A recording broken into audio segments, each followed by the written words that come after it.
Ibu Bapak Saudara dikasih Tuhan Yesus Kristus. Jumpa lagi pada saat ini. Marilah Ibu Bapak Saudara yang dikasih Tuhan, sebelum kita membaca dan merenungkan firman Tuhan, kita hendak bersama-sama berdoa. Namun sebelumnya dipersilahkan Ibu Bapak Saudara bisa mempersiapkan firman Tuhan yang kita ambil dalam bacaan Alkitab dari Yesaya 48 ayat 6 sampai dengan yang ke-11. Silahkan Ibu Bapak Saudara mempersiapkan bacaan firman Tuhan dari Yesaya 48 ayat 6 sampai dengan yang ke-11. Mari sebelum kita membaca, kita berdoa.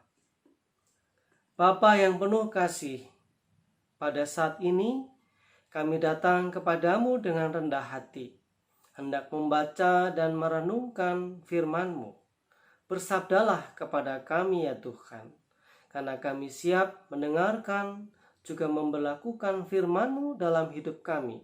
Di dalam nama Tuhan Yesus Kristus, kami memohon. Amin. Bapak Ibu Saudara yang dikasih Tuhan Yesus Kristus, kita hendak merenungkan firman Tuhan pada saat ini dengan tema diberkati orang yang menurut jalan Tuhan. Mari kita baca firman Tuhan dari Yesaya 48 ayat 6 sampai dengan yang ke-11. Saya akan bacakan untuk kita. Engkau telah mendengar semuanya itu, dan sekarang engkau harus melihatnya. Tidakkah kamu sendiri mau mengakuinya?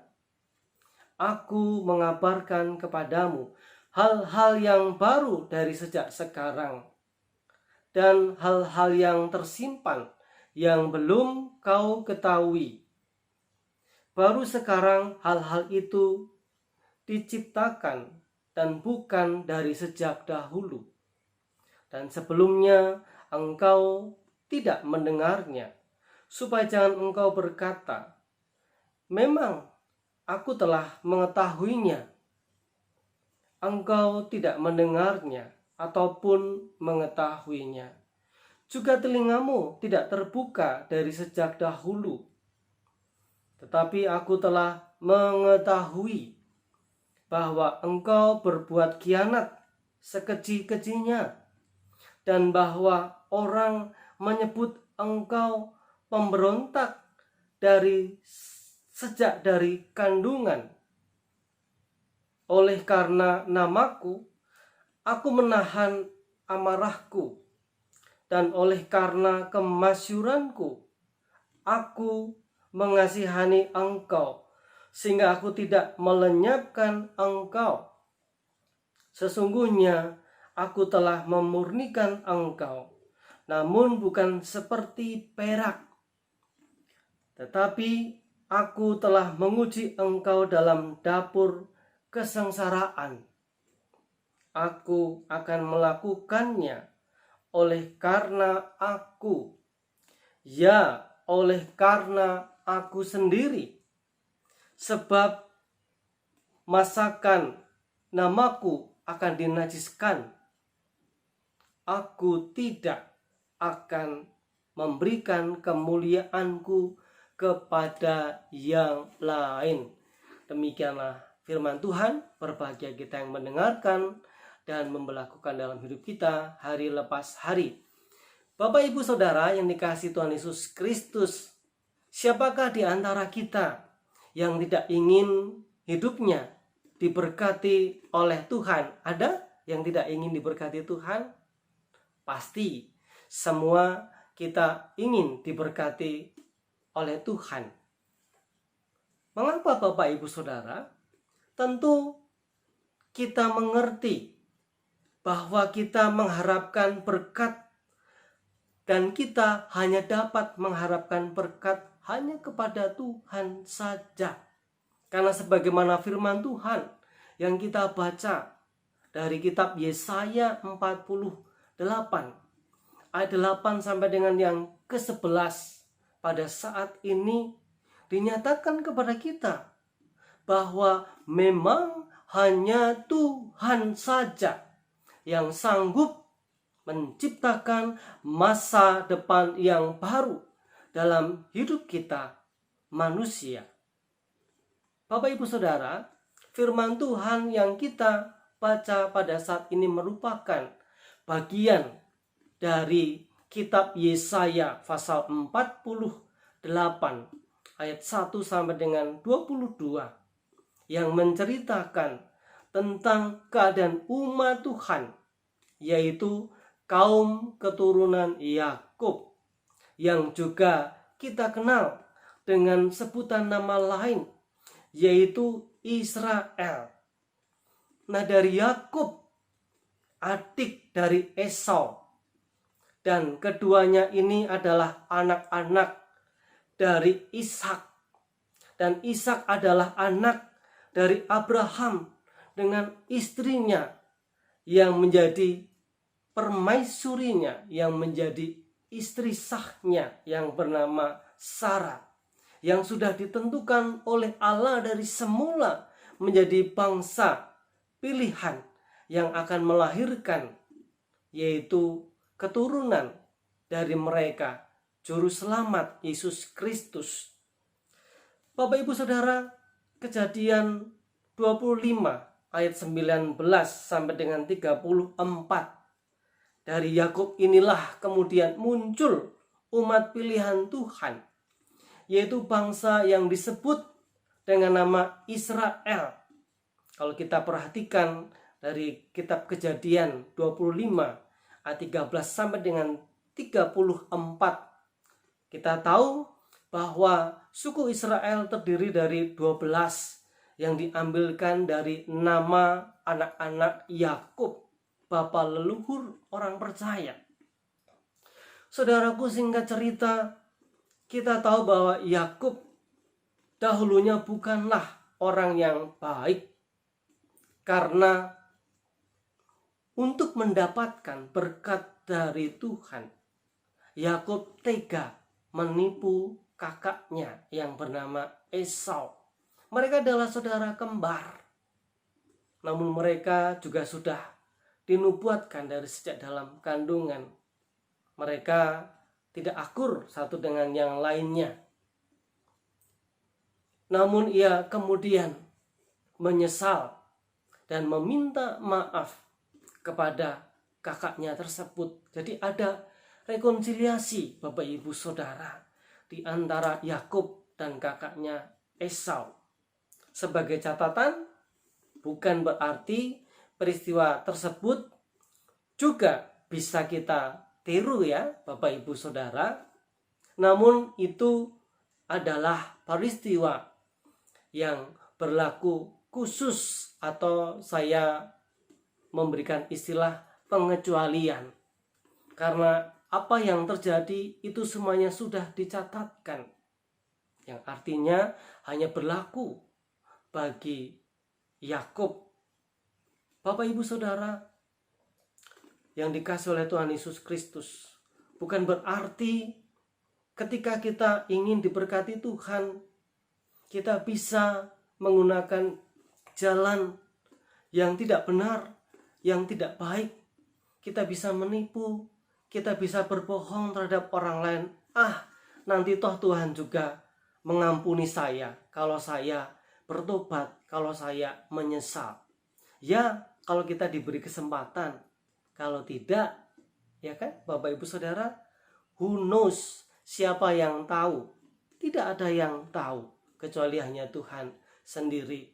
Untuk itu sekali lagi, bahwa peristiwa Yakub menipu kakaknya ini tidak bisa berlaku bagi kita. Ketika kita sudah bertobat, kita maka akan diberkati oleh Tuhan, belum tentu. Jadi mari Bapak Ibu Saudara, kita ambil positifnya, yaitu kejadian atau peristiwa bukan pada saat Yakub berhasil menipu kakaknya Esau, tetapi peristiwa Yakub yang kemudian bertobat, yang kemudian ia menyesali dan ia mau berdamai. Mari Bapak Ibu Saudara dikasihi oleh Tuhan Yesus Kristus, kalau hidup kita ingin diberkati oleh Tuhan, mari kita menurut jalan yang Tuhan tentukan bagi kita. Kalau pada masa lalu kita pernah menipu orang lain, kita pernah menyakiti orang lain, kita pernah melukai orang lain, atau bahkan orang-orang terdekat kita, saudara-saudara kita, mungkin kakak kita, mungkin adik kita, mungkin orang tua kita. Mari Bapak Ibu Saudara yang dikasihi Tuhan, dengan rendah hati kita datang kepada mereka. Kita mengakui segala dosa, segala kesalahan kita. Kita mohon maaf kepada mereka yang sudah kita sakiti, yang sudah kita lukai. Kita mengajak berdamai dengan mereka. Memang mengajak berdamai tidak selalu ditanggapi dengan damai. Mengapa? Ya karena orang yang sudah kita lukai, yang kita sakiti, mereka merasa marah, kecewa dengan kita. Itu hal yang wajar. Namun teruslah dan teruslah datang untuk meminta maaf kepada mereka. Dan tunjukkan pertobatanmu seperti Yakub yang juga menyatakan penyesalannya. Ia mau memperbaiki, membangun relasi kembali dengan kakaknya, walaupun tidak mudah, walaupun sulit. Namun sekali lagi Yakub menyadari akan kekeliruannya. Itulah yang dinamakan menurut jalan Tuhan. Dan biarlah kita yang sungguh-sungguh mau hidup menurut jalan Tuhan, mengambil jalan damai yang tidak mudah, terlebih ketika kita sebagai pihak yang pernah melukai, yang pernah menyakiti, yang berbuat kesalahan pada orang lain. Dengan rendah hati, mari kita datang kepada Tuhan. Niscaya kalau kita rendah hati, kita datang kepada mereka, memohon maaf, mengakui segala kesalahan dan mau memperbaikinya, kita akan diberkati oleh Tuhan. Hidup kita menjadi tenang, hidup kita menjadi damai, karena kita sudah tidak lagi hidup dalam perasaan bersalah ketika kita menipu orang lain, ketika kita menyakiti orang lain. Bapak Ibu Saudara yang dikasihi Tuhan, inilah firman Tuhan yang bisa kita renungkan pada malam hari ini. Biarlah kita sungguh-sungguh hidup menurut jalan Tuhan, supaya hidup kita diberkati. Mari kita merenungkan firman Tuhan dalam keheningan. Kita bersama-sama tundukkan kepala untuk berdoa pada Tuhan. Bapa yang penuh kasih,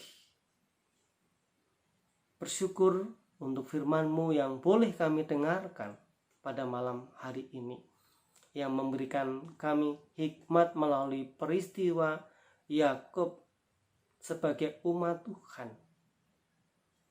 yang dulunya orang yang pernah menipu, orang yang pernah berbuat kesalahan terhadap kakaknya, namun ia menyesali akan dosanya, kesalahannya, kekeliruannya, dan ia sungguh-sungguh menyatakan pertobatan itu, mengupayakan untuk bisa berdamai, walaupun tidak mudah. Namun pada akhirnya Tuhan memberkati hidup Yakub menjadi bapa orang percaya. Kami rindu Tuhan, supaya kami juga bisa hidup menurut jalan Tuhan, hidup berdamai dengan saudara-saudara kami. Kami dengan rendah hati mau mengakui bila kami bersalah. Kami mau memperbaiki atas segala perlakuan kami, perbuatan kami yang tidak berkenan kepada saudara-saudara kami. Tuhan Yesus, Terima kasih untuk berkat-Mu, kesempatan hidup yang masih boleh kami jalani ini. Biarlah kami boleh menjalani hidup kami di masa-masa yang akan datang dan seterusnya. Hidup di dalam damai bersama dengan saudara kami, hidup dalam kejujuran, hidup seturut dengan kehendak-Mu. Terima kasih Tuhan Yesus. Di dalam nama-Mu kami berdoa, kami mengucap syukur. Haleluya. Amin. Demikian Bapak Ibu Saudara, firman Tuhan yang boleh kita dengarkan memberkati kita senantiasa